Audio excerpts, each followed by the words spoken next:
Welcome to the Freebirth podcast, a supportive space for people who are learning, exploring, and celebrating their autonomous choices in childbirth. Together, we'll unpack truths, share personal stories, and claim our ability to birth freely and intuitively. Here's your host, Emily Saldea.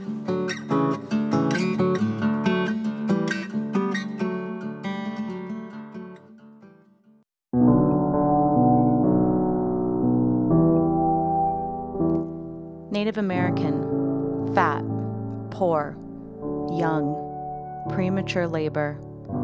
That is what the system saw when Channa fought her way through 2 unmedicated births in the hospital. But who defines high risk? Well, we do if we choose. So when Channa found herself giving birth alone in her bathroom, she was initiated into free birth, initiated into her power, and Channa shed the label of high risk forevermore.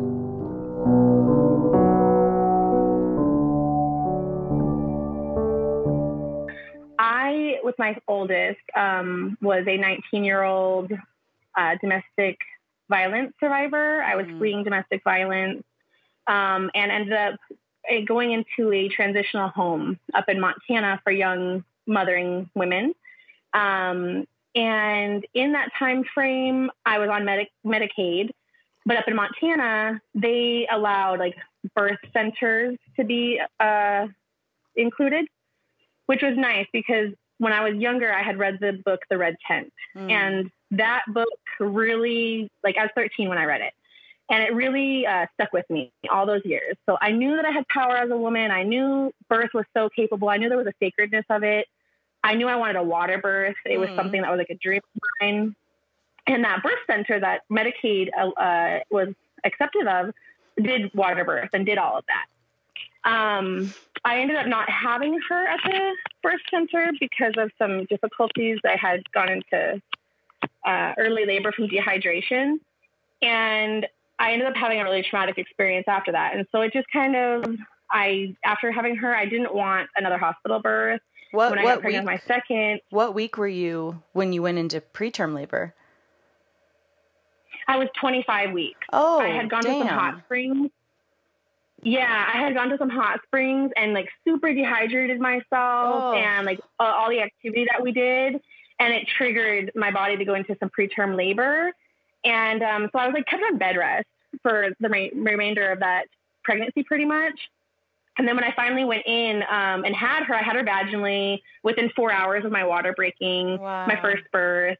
I was 19, and I just remember I had a hematoma after that in my vaginal cavity that grew to the size of a grapefruit, and none of the nurses would listen to me.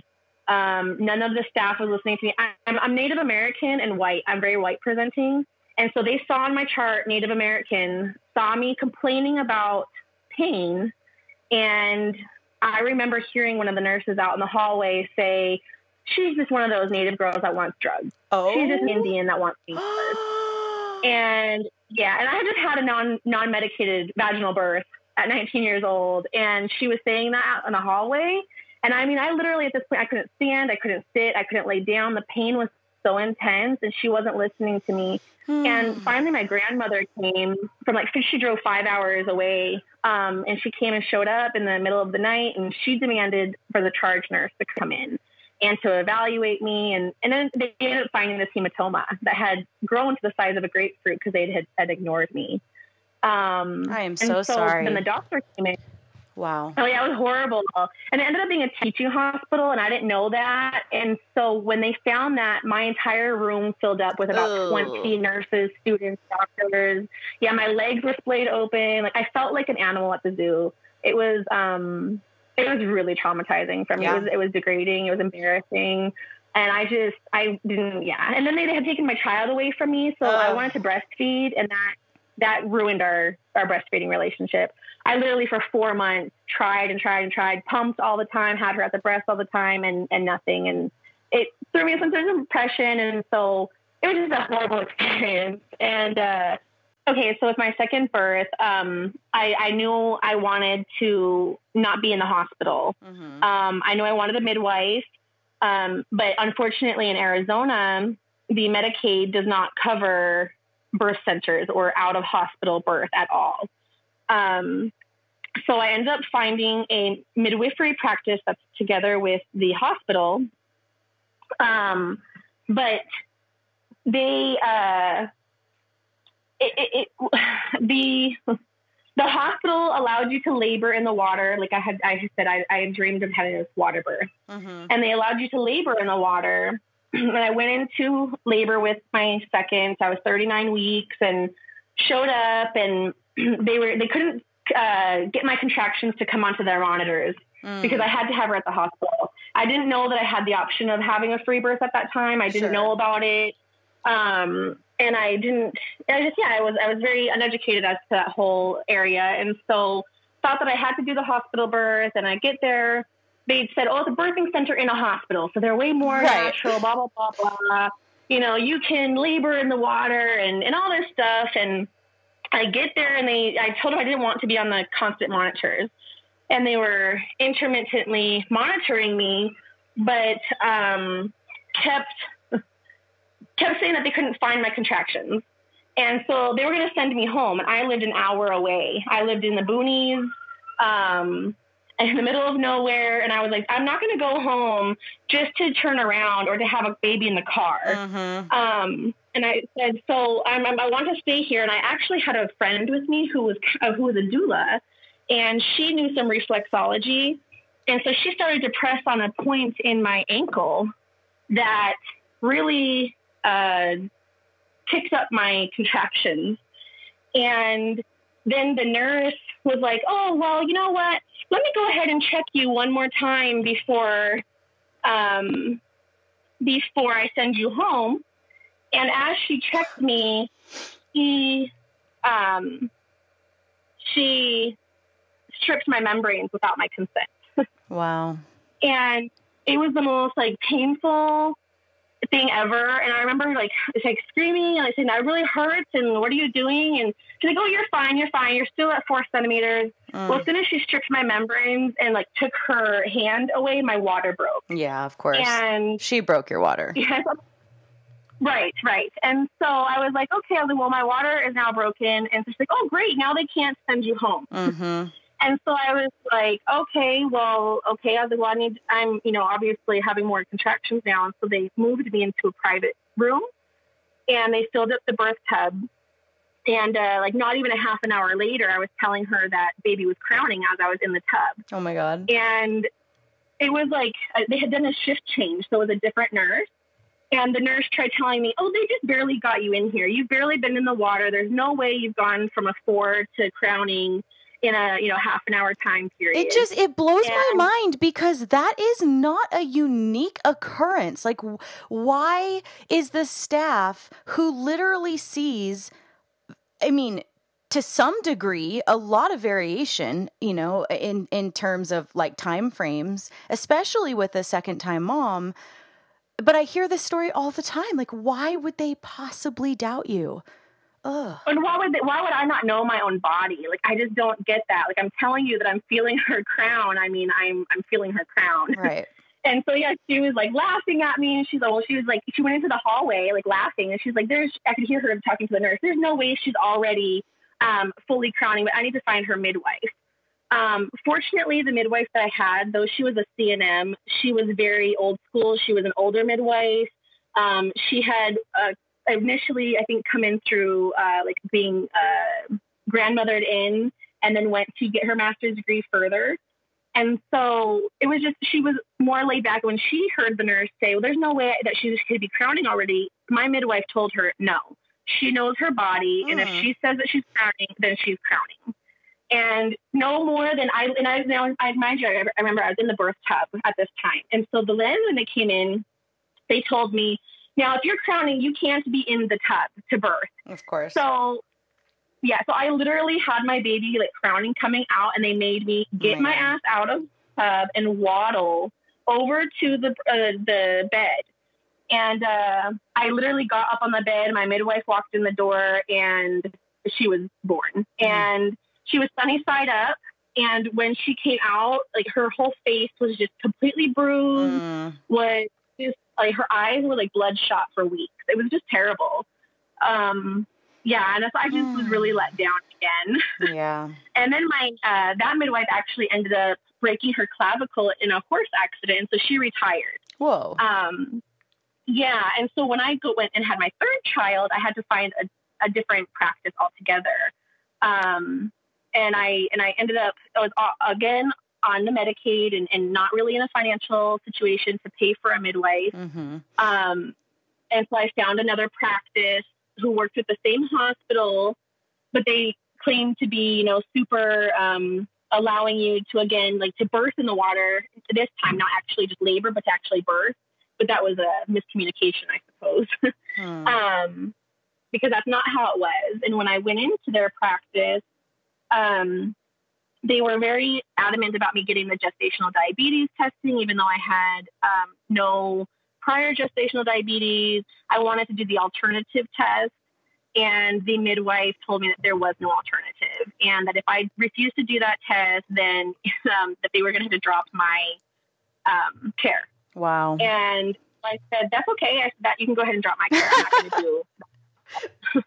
And so then I went out and I started looking for midwives online and called a bunch of them, explained my financial situation, begged and pleaded to find someone who would help me with the home birth. And even though I lived very rurally, over an hour from the hospital, and I did find one, but she does not do sliding fee scales, and her fee was like $5,000. Yeah. And I was already 28 weeks, and I was like, there's no way I can afford that. And so she recommended me to a traditional midwife in the Phoenix area who did do sliding fee scales.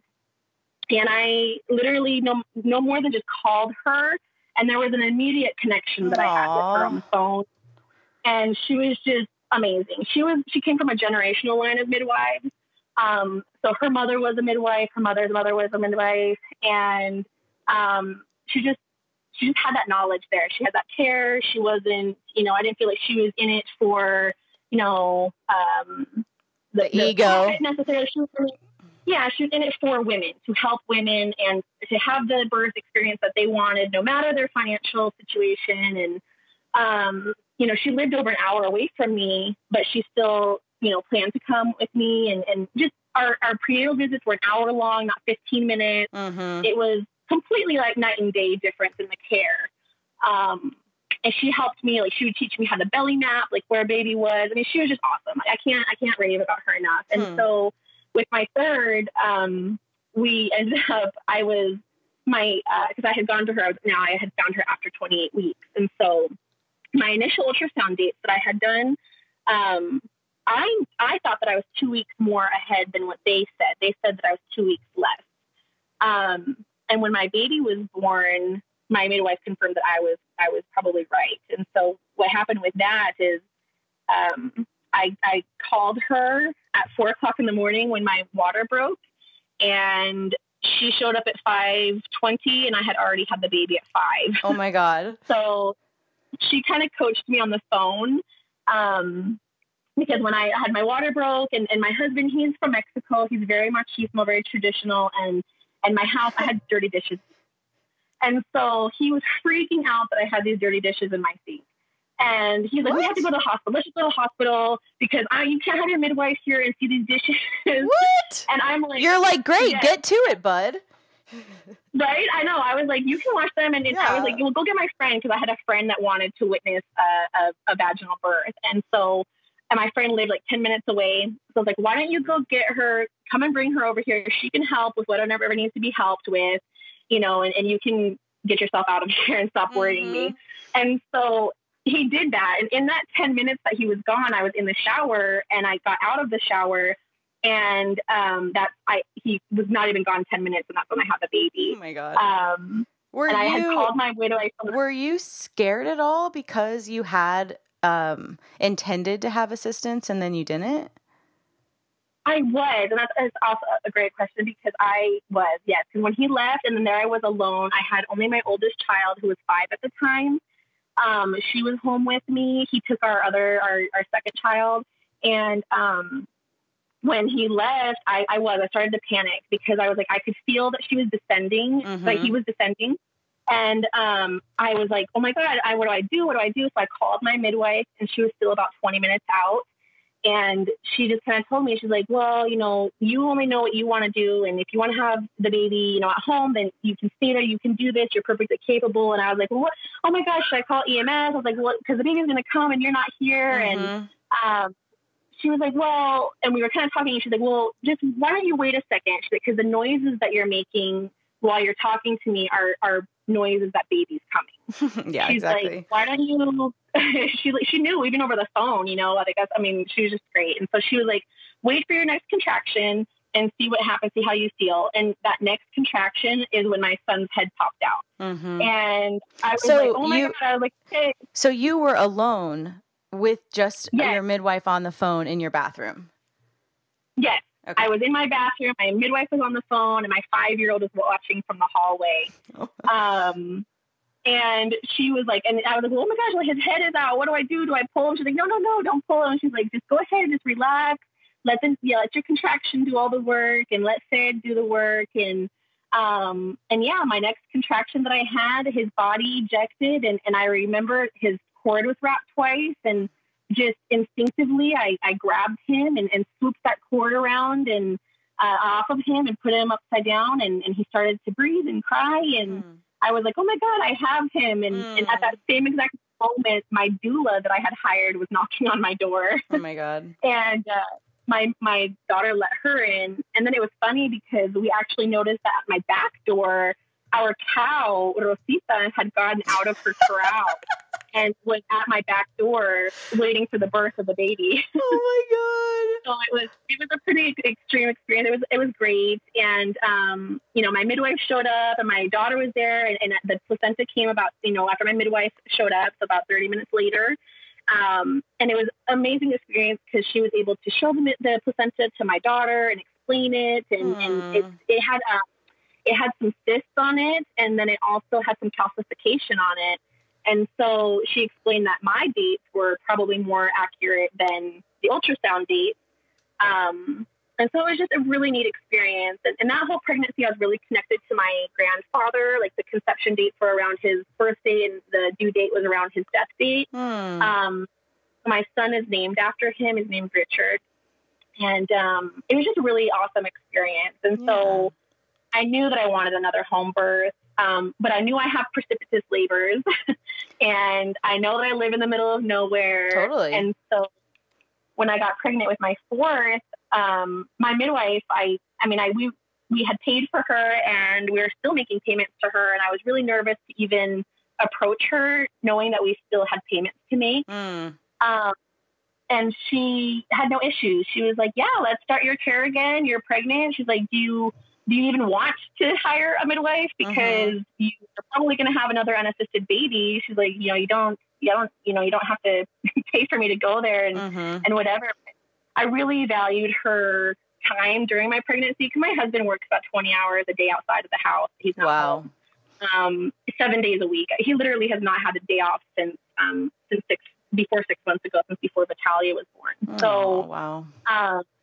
I knew that I wanted support of another woman there with me. So we did go ahead and hire her on again for my pregnancy support and postpartum care.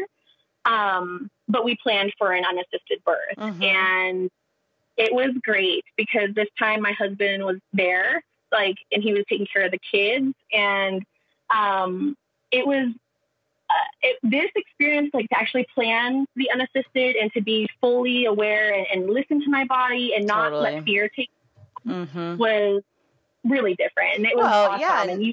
And you already had one. I mean, that's so huge that to get to be on the other side of an accidental, that's why kind of accidental free births are kind of interesting, because you accidentally proved to yourself that you didn't need anybody else. And so there's this very tangible confidence going into it again. Yes. And I knew, I had so many friends around us and family, oh my God, I don't know why you keep doing this. Why are you playing the gamble of another home birth? Why are you going to do it unassisted? I was just like, I know my body. I know that this is what we're made for. And I have confidence in that. And I don't want to be back in the hospital. I don't want to be under those regulations. I don't want to have those types of things. The atmosphere just is not conducive to the sacredness that I feel you feel when you go into an unassisted birth. Even the fact that you are put in a position to defend a choice that is so safe and so loving to you and your baby versus everyone's expectation that you're going to go back to a place where you were abused is so incredibly patronizing. And I know that people are just brainwashed, but it is just increasingly making me angrier and angrier that women's decisions around where they feel safest are so constantly questioned by people who claim to love them, right? Like people who, of course, love you. And this happens. I mean, obviously, I talk to women about this all the time. Like the unwillingness to believe that a woman knows where she should be and that is safest. It's insane. Well, yeah. And then when a woman has been abused and then to completely ignore that abuse and just say, oh, well, that must have been a fluke or something. It's like, no, it's really not. And it's the norm. And it's so normative that people that work in those situations, they don't see that what they're doing is abusive or what they're doing is wrong or how it makes the woman feel or even the language that is used in the difference of my home birth midwife as compared to, the CNMs that I was seeing, patient versus, pregnant woman or, mother and patient is so dehumanizing to me. Patient, patient implies sick, something's wrong, you need assistance and just patient has so much energy around it that's not even applicable to, what birth is, which is health and vitality. Right. Okay. So now we're with your fourth pregnancy. You have a wonderful traditional midwife who's supporting you throughout your pregnancy, and you have decided to have an unassisted birth and then have her come afterwards to just check in. Yes. Cause I live really rurally and then I didn't know if my husband was going to be here or not. Right. And just cause, with my other kids and I know that she would kind of help with the cleanup and, anything else like that. It was nice to have that woman's support there. Oh, that's so nice. I mean, even just at the very least, like you said, to have somebody come clean up, because on the one hand, when you first texted me, that you then had a midwife come over, my first thought, is like, oh gosh, like what did the midwife do? Because I have seen midwives show up and be very, overly medical and hands-on afterwards. But it just sounds like you just have such a blessing of having, what we all really want, which is a supportive, loving, educated woman familiar with birth and familiar with normal birth and women's bodies, who's just there to support you in any way that you need. Right. And I really think that her family background of, her mother and grandmother being midwives really played into that. Because she wasn't, she also had knowledge about herbs. And so that's one of the things with this pregnancy. For some reason, I don't know if it's kind of stress that was going on in our personal lives. And then also I kind of let my diet go down off the hill. I was really craving just sweets and soda, which I don't really ever drink or eat all the time. And with this pregnancy, I was just craving junk and I was eating that. And it really took its toll because then I was having blood pressure issues. And I was getting these ocular migraines and it was with blood pressure spikes. And so my midwife was like, well, look into the brewer's diet. And then she also had me taking some passion flower tincture throughout the day through the remainder of my pregnancy. And I honestly was not the best at that. And so after having baby, I'm really glad that she came because I felt perfectly fine. I didn't feel normal. I didn't have a headache. I didn't feel off. I felt completely normal. No headache, no issue, nothing. But she showed up about an hour after birth, after Vitalia was born. And when she showed up, my blood pressure was 197/101. Whoa. Yeah. And so she didn't even want to tell me what my blood pressure was, actually. She took my blood pressure. She got all wide-eyed. She asked me if I still had some passion flower tincture. I said yes. She turned to her student midwife. She told her that to get her some lemon balm.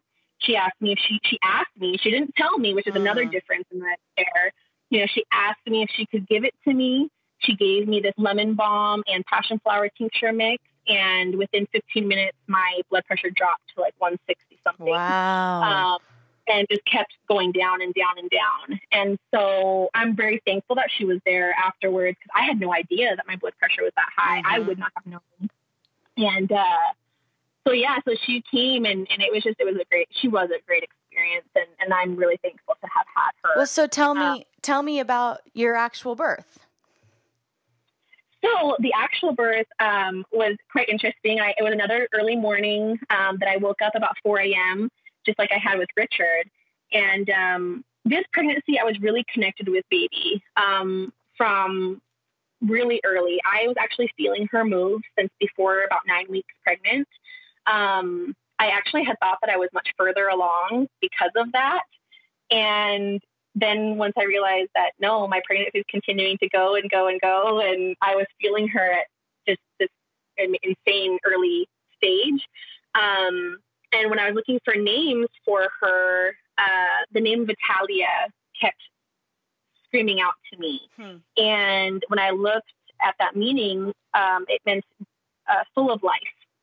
And so during my pregnancy, I had some prodromal labor again, like I had with my son, but I knew I wasn't like an active labor. I was very in tune with her and with her movements and her time of day that she'd be sleeping or, awake. And after about 2 weeks of prodromal labor, I woke up at 4 o'clock in the morning and I kept doubting myself. I'm like, wait, is this prodromal labor still, or is this real labor? Like, what's going on? Because I was having like some cramping that was starting to like go from the front and radiate into my back. Mm-hmm. And so I was like, well, I'm going to get up and kind of get active again. Because I know that with the prodromal, like it would go away or not continue, as strong.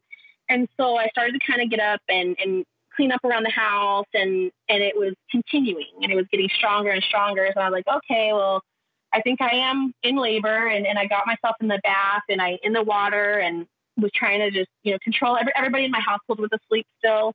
My 3 other kids and my husband were all asleep. And so I was just trying to get myself relaxed and prepared mentally that I was pretty sure that this was the day. And, I couldn't get comfortable. Nothing was helping. The water was not helping this time like it had with my prior 2 labors. I even I sat on top of the toilet like I did with Richard, and it was not helping. It didn't seem like any position that I had used for my previous birth was working.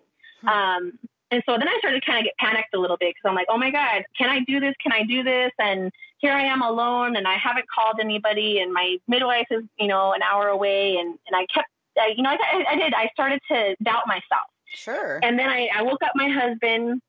I told him, okay, it is the day. I know it's the day because I'm doubting myself. My contractions are here. You need to start getting ready, get up and help me out here if I need help. I wanted him to kind of help with like pressure, like on my back and that sort of thing. But then I ended up getting annoyed with him, and so I kicked him out. And so then he kept himself busy with the kids and kind of cleaning up in the kitchen. I had called my midwife at about 6 o'clock in the morning and told her that I was pretty sure I was in labor if she wanted to make her way down. Whenever she had a chance, we had already actually had a meeting, prenatal set up for that day later that day. So she's like, oh, I'll just, get in the shower and get ready and change my day around. And so I was like, okay. And I called her, and she lived about an hour and a half away from me. With my precipitous labors, I knew I was going quickly. And with my transition, I was pretty sure I was getting close because I was doubting myself. Mm-hmm. And that's kind of when I kicked my husband out. I had called her. I made a Facebook post asking if anybody could help with the kids, because my husband is just not really good with with stress and keeping them entertained all the time. And so I was like, hey, I'm pretty sure today's baby day. If anybody could come over, that would be great. And it in that time, like I set my phone down and I was like, okay, Channa, you can do this. You plan to do this. You have done this before. You've had 3 prior children and you know that your body is capable of this. You just need to control yourself. Let go and stop freaking out. And so I was like, okay, what do I need to do? What do I need to do? And I just kind of like went into this like white space in my head and just was like taking these deep breaths. And I'm a cannabis user and I use it medicinally. I have my card here in Arizona for it. And so I actually was like, okay, you need to calm down. And so I actually had taken a little bit and used a little bit of my cannabis and inhaled that one deep inhale. And I immediately just completely felt my body just relax. And like my psyche was like, okay, this is where you need to be moving. And my body I just started moving how I needed to, started feeling the baby. I could feel her like turning, like making her descent. And something just told me, get up on all fours on your bed. And so I got up on my bed onto all fours and was just sitting there for a second, took another deep breath and relaxed and had my butt up in the air, like as high up in the air as I could. And was just like rocking back and forth. And all of a sudden I could feel baby turn, not just going down, but I could feel her turn and like her shoulders or something inside. And I just immediately got the sensation to kind of bear down. And I bared down a little bit and she just came flying out and broke her water at the same time. Whoa.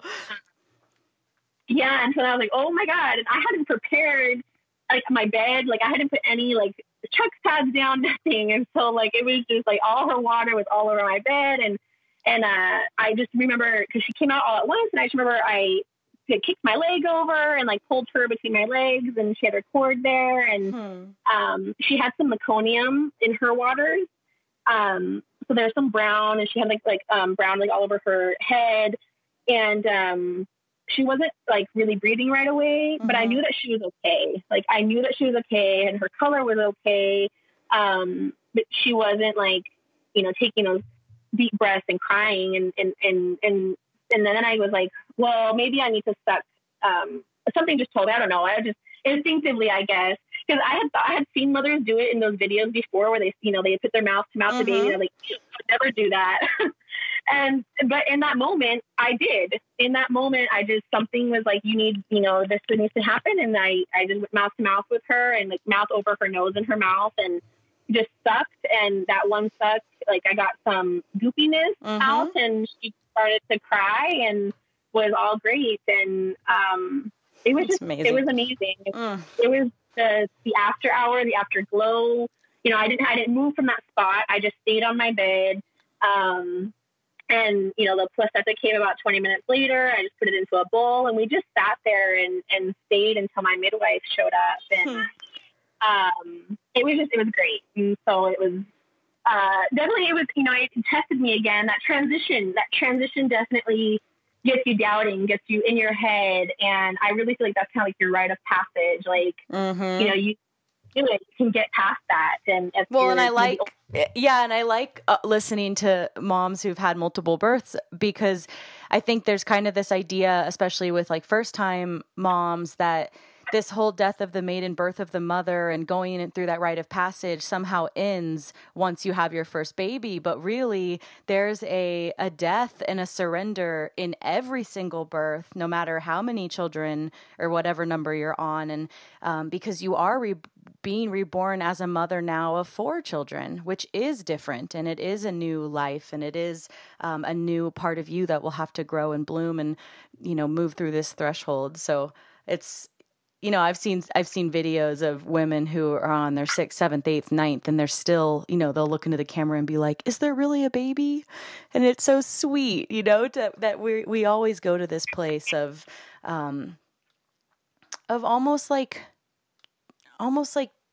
being a child again for a moment before we, we don't really have like our wits about us in transition by any means. We get to go to this, place of temporary fear before we roar our babies out and become our mama lions all over again. Right. And it's weird that, when you look back, like when I look back, you can almost I feel like an out of body experience. Like I could see myself like from above, like my butt was up in the air. Like looking, like I could see myself, like, and it's weird. It's just, I do feel like you're like almost like in these like different realms, kind of, you're, it's so hard to explain, I suppose. But it's something that I don't think that women, we've been lost. We've lost that knowledge that there is this sacredness, this amazingness that happens when you have birth undisturbed, and that you don't get that when you have people there and you have hands all around and you have monitors and you have stress that's outside of that. It's not the same at all. Mm-hmm. Oh, I'm so proud of you. What a incredible tale. I love it because it isn't about having a perfect situation. It's about doing it anyway, if that's your truth.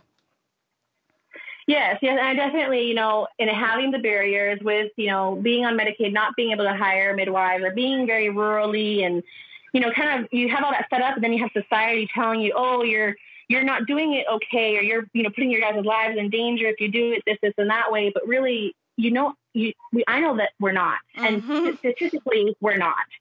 And to take that power back just really gives you so much pride. And it gives me I felt like on like a high since after my son's birth, and he's almost 3. Just talking about those unassisted births and what it does to you and the experience, and that the power that it gives you it's something that it brings you on another level that I didn't feel with my prior 2 births. And both of those births were unmedicated. So it's not even a thing of, oh, well, one had medication and one wasn't. No, I mean, wouldn't you say it's like a feeling of power? Yes. And it is. It's like this power. It's like this, like you can just feel the divine feminine, like, and I almost like a wind come through, and it's just this otherworldly connection that you have. And it's amazing. And I really wish more women would be empowered to do that. And that's why I'm so thankful for, your Free Birth Society and the course that you have, the group that you have. And because more women need to come into their power and realize that the patriarchy has taken so much from us and it's not okay. We need these truths back. And that actually the power has never left. The power is our center. The power is our womanhood. And so all that has happened is, the amnesia or the lie that the power isn't there anymore. But these acts of having normal birth, the story you just told, it is a rediscovery, a turning inwards of what has always been there and what will always be there. Power is who we are as women, as mothers, as people who birth the next generation. We are power, whether a woman is attuned to that or not. That's for her journey to figure out or not or whatever. But, I look at women and all I see is power, and perhaps all that's happened is that they have forgotten that it's at the center. But power isn't something that, in my view, leaves. It just can be, kind of covered up. And then things like this are just like a blasting open of like, oh shit, there it is. Yes. And then you have it and it's uncovered and there it is, and you're connected to it, for the rest of your life. It's so cool. No, yeah. And it really is. It's just, there's like a vibration about it too. Like when you just talk about, birth and what's happening right now, like this rediscovery of, the power that's been there, like you said, there's a vibration that I feel personally witnessing it. And it really gives me some excitement. Mm-hmm. But then I also am, I'm over 200 pounds. My last pregnancy and my third pregnancy, I was hovering around 200 pounds. Mm-hmm. And so, my midwife, definitely, the CNMs that I had, definitely made my weight an issue. It was definitely, every visit, how much do you weigh? How much have you gained? How much have you, this and that. I had a severe HG with 3 of my pregnancies. Mm-hmm. And so I would actually lose weight in the beginning and then start to gain. And they were just constantly on me about certain stuff like that. Whereas my home birth midwife, my TBA, she was completely different. She didn't ever ask about weight gains or checks. She said, you know, your body needs what it needs. And, you know, you shouldn't be eating for 2.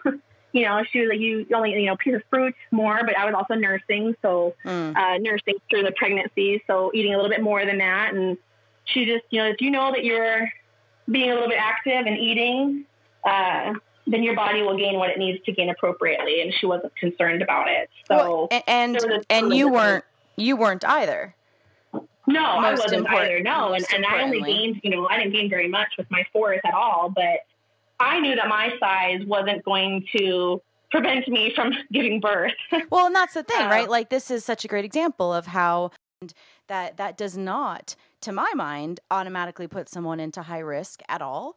But when you birth in the system, it's another way to strip you. You know, it's another way to strip you of your agency and to scrutinize you and to doubt, essentially, to embed, you know, further doubt into your ability to do this. And then here you go, having, of course, 2 perfectly normal, healthy, you know, free births. And it's just another, you know, it's too old, too young, too fat, too small, too, you know, if you're the right age, then something else is wrong. And if you know, it's just every angle we can, just to target moms and make them feel like they deserve the classification of high risk, which is why one of the many reasons why your story is so profoundly important, you know, because I hope that other, you know, women who are treated high risk because of their weight will hear this and be like, oh, cool. Like how normalizing. Right. And, you know, it's a great example, too. The regulations are so terrible because when you find a birth worker who really truly understands physiologic birth and who really respects that, they don't like those regulations. And so they won't abide by those regulations. And my midwife, when I had my 3rd child, she was a CPM. She was a certified practical nurse, certified professional nurse, with a license here in Arizona. But when I had my 4th, she had given up her license.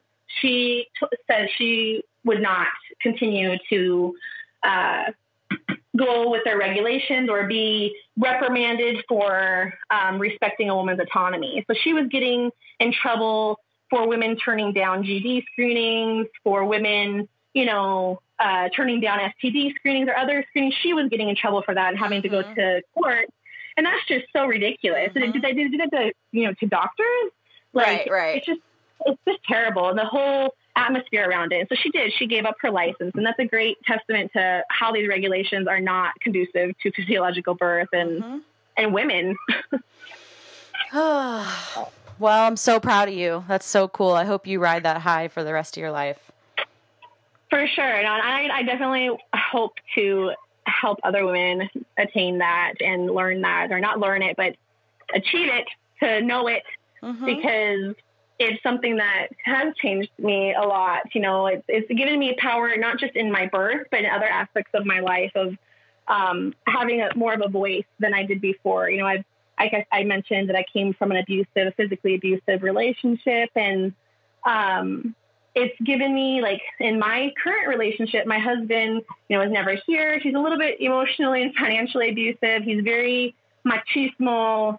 You know, we have definitely different cultural backgrounds. And so I feel like these free births have actually given me some of my voice, even here in my relationship with him, and like some power with, no, I know that this is my worth. I know that I've done this. I know that I'm worth this. And you can't take that from me. And so it's really been kind of a changer in our relationship too. So it's yeah. How could it not be, right? A woman who feels her power and is connected to her power, you know, it doesn't handle the same bullshit. Like, it's just, there's a different level of self-respect when you're connected to that, for sure. Yes. Yeah, no, for sure. And then, you know, it's been nice because recently when we've been out in public, you know, to see his pride too, that, you know, my wife had our baby at home, and to see people like, what? And then, oh, she has her, you know, them alone, and he gets that pride, and it makes me feel good. That's awesome. All right, cool. Well, thank you so much for sharing your story. I loved it, and I know that it will inspire many, many women around the world. Well, thank you, Emily. I appreciate your time. It's fun to finally connect. Yes, we'll have to keep in touch. For sure. All right, have a great day. Thank you. You have a good one. Bye. That's it for today, everyone. Join us next week for another episode of the Free Birth Podcast. Thanks for joining us, and remember, your body, your choice. Lots of love.